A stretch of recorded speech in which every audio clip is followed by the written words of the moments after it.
আজকে যে রেসিপিটা আমি আপনাদের সাথে শেয়ার করছি, এটা কিন্তু শীতের জন্য একদম একটা পারফেক্ট রেসিপি। শীতকাল ছাড়া এটা কিন্তু খেতে একেবারেই ভালো লাগবে না। তাই শীত থাকতে থাকতেই অন্তত একবার হলেও এই রেসিপিটা আপনারা বাড়িতে বানিয়ে নিতে পারেন। এই যে রেসিপিটা আমি শেয়ার করছি, এটার জন্য আমাদের একটা স্পেশাল মসলা প্রয়োজন। তার জন্য আমি গ্যাস ওভেন অন করে কড়াইয়ে প্রথমেই দিয়ে দিলাম একটা তেজপাতা, একটা শুকনো লঙ্কা। তেজপাতাটা ফাটিয়ে নিয়ে দিয়েছি। আর দিলাম হাফ চা চামচ গোটা জিরে, হাফ চা চামচ গোটা মৌরি, আর দিলাম 1/4 চা চামচ মতন মেথি। মেথি বেশি দেওয়ার দরকার নেই। এবার এই মসলাটাকে আমরা একটু নাড়াচাড়া করে একদম লো মিডিয়াম আঁচে ভেজে নেব। মিনিট ২ এক মতন নাড়াচাড়া করে নেব।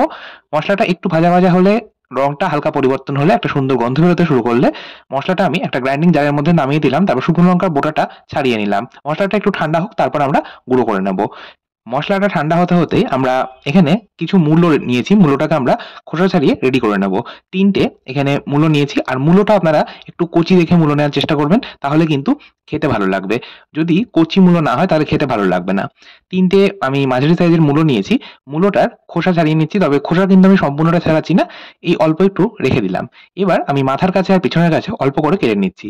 ৩ টে মূলোই একইভাবে রেডি করব। আমি একটা মূলো আপনাদের কেটে দেখিয়ে দিচ্ছি। এরপর এইরকম গোল, গোল চাকা, চাকা করে আমি এই মূলোটাকে টুকরো করে নেব।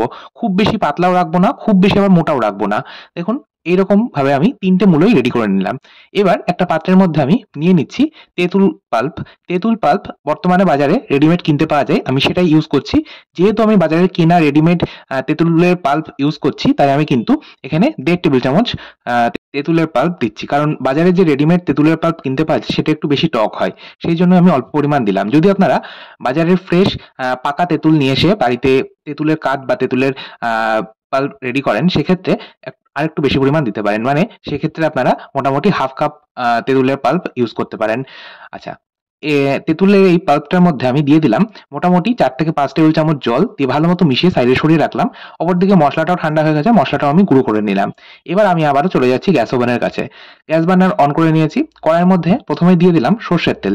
রান্নাটা হবে সর্ষের তেলে। আর তেল কিন্তু খুব অতিরিক্ত দেওয়ার দরকার নেই। জাস্ট ওই নামমাত্র ১ থেকে ১.৫ চামচ মতন তেল দিলাম। তেল ভালোমতো কড়াইয়ে ছড়িয়ে গরম করে নিলাম। তারপর তেল গরম হয়ে গেলে ফোড়নে দিলাম ৫ ফোড়ন। ৫ ফোড়ন খুব বেশি দেব না। জাস্ট 1/4 চা চামচ মতন ৫ ফোড়ন দিলাম।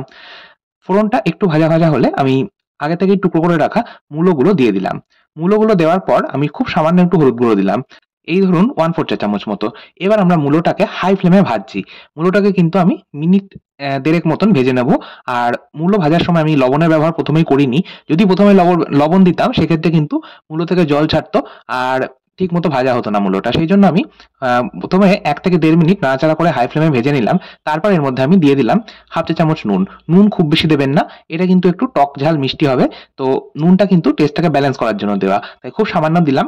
আর নুন দেওয়ার পর ভালোমতো মিশিয়ে নিয়ে আমি এটা কভার করে লো ফ্লেমে বসিয়ে রেখেছিলাম। মোটামুটি লো ফ্লেমে আমি মিনিট ২ এক মতন রেখেছিলাম। দেখুন, মূলোটা কিন্তু মোটামুটি নরম হয়ে গেছে। মূলোর থেকে যে জল ছেড়েছে তা থেকেই মূলোটা কিন্তু নরম হয়ে গেছে। এবার আমরা এর মধ্যে দিয়ে দিলাম মোটামুটি ১ থেকে ১.৫ কাপ পরিমাণ গরম জল। জলটা দেওয়ার পর এর মধ্যেই আমি দিয়ে দেবো ওই যে তেঁতুল গোলা জলটা ছিল, সেই তেঁতুল গোলা জলটাও কিন্তু দিয়ে দিলাম। এবার আমি গ্যাসের ফ্লেমটাকে কিন্তু মিডিয়ামেই রাখবো। তবে হ্যাঁ, এর মধ্যে আমি আরো একটা উপকরণ দিচ্ছি, সেটা হচ্ছে আদার রস। এখানে 1/2 ইঞ্চ মতন আদা আমি খোসা ছাড়িয়ে গ্রেট করে রেখেছিলাম, সেটাই এইভাবে হাত দিয়ে চিপে আমি আদার রসটা দিয়ে দিলাম। আর এই ছিবড়াটা এটা কিন্তু ফেলে দেওয়ার দরকার নেই। যখন আপনারা কোনো বাটা মসলা বানাবেন তখন এই আদার ছিবড়েটা দিয়ে দিতে পারেন। আবার অথবা যখন চা করবেন তখনও কিন্তু চায়ের জলের মধ্যে দিয়ে দেবেন, তাহলেও স্বাদটা ভালো হবে। যাই হোক, সমস্তটা মিশিয়ে নিয়ে আমি গ্যাসের ফ্লেমটা কিন্তু মিডিয়ামে রেখে মিনিট ৩ এক মতন আমি এটা ফুটিয়ে নিয়েছি। দেখুন, মূলো সম্পূর্ণ সেদ্ধ হয়ে গেছে। এবার আমি এর মধ্যে অ্যাড করব চিনি। এখানে আমি মোটামুটি ৫ টেবিল চামচ চিনি দিচ্ছি। আপনারা নিজেদের স্বাদ মতন চিনি ব্যবহার করবেন।